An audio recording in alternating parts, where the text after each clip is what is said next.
2 hours 49 minutes డ్యూరేషన్‌తో release అయిన 'Mirai' movie non spoiler of the review మీకోసం. బిఫోర్ దట్ స్టోరీ స్పాయిల్ అవ్వకుండా genuine reviews తీసుకొస్తాం. 2 సెకండ్స్ కూడా పట్టదు. సబ్స్క్రైబ్ చేసి లైక్ చేసేయండి.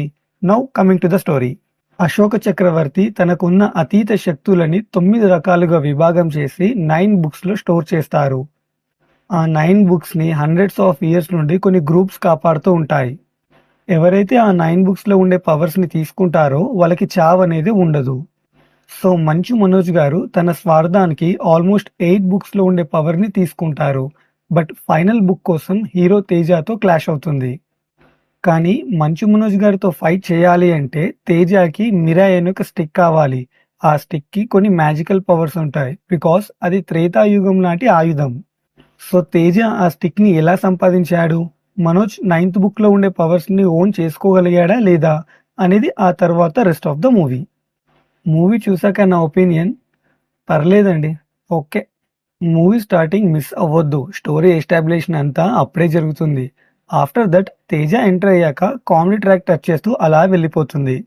బాగా భయపడే పోలీస్ ఆఫీసర్ క్యారెక్టర్‌తో వచ్చే వన్ లైనర్స్ కూడా బాగున్నాయి. ఒక ఉమెన్‌తో ఫైట్స్ కంపోజ్ చేశారు. అవైతే హాలీవుడ్ రేంజ్‌లో చూపించారండి. ఫస్ట్ హాఫ్ అయితే ఎక్కడ బోర్ అనిపించలేదు. బట్ సెకండ్ హాఫ్ కొంచెం లాగ్ అనిపిస్తది. అంటే only few scenes worked well. రాముడి అపియరెన్స్ కూడా మనం ట్రైలర్‌లో ఏదైతే చూసామో సేమ్ అంతే ఉంది. నేను ఇంకా ఎక్కువగా ఇంపాక్ట్‌ఫుల్‌గా ఉంటదేమో అనుకున్నా. అండ్ లాస్ట్ 20 మినిట్స్ మూవీ కొంచెం హై ఇస్తది. బట్ స్టిల్ సంథింగ్ మిస్సింగ్ అనిపించింది. అండ్ టైటిల్స్ రాగానే వెళ్ళకండి. చిన్న సర్ప్రైజ్ కూడా ఉంది. పాజిటివ్స్. టెక్నికల్లీ మూవీ మాత్రం వేరే రేంజ్. వీఎఫ్ఎక్స్ వర్క్ కూడా చాలా ఇంప్రెసివ్‌గా ఉన్నాయి. మూవీకి మెయిన్ హీరో మ్యూజిక్. కొన్ని సీన్స్ దగ్గరైతే ఆ బీజీఎం లేకపోతే మూవీ వాస్ నథింగ్. మ్యూజిక్ చాలా సేఫ్ జోన్‌లోకి తీసుకెళ్ళింది మూవీని. మంచు మనోజ్ గారైతే అవార్డ్ విన్నింగ్ పర్ఫార్మెన్స్ ఇచ్చారండి. అండ్ తేజ సజ్జా కూడా given his best. And negatives వచ్చేసరికి స్టోరీ రైటింగ్ బావుంది. బట్ ప్రాపర్ పిక్చరైజేషన్ చేయలేదేమో అనిపించింది. Especially in second half. చాలా ప్రెడిక్టబుల్‌గా ఉంటది సెకండ్ హాఫ్.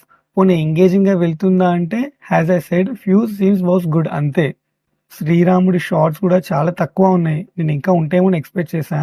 సో నేను ఈ మూవీకి ఇచ్చే రేటింగ్ 2.9 స్టార్స్ ఔట్ ఆఫ్ 5.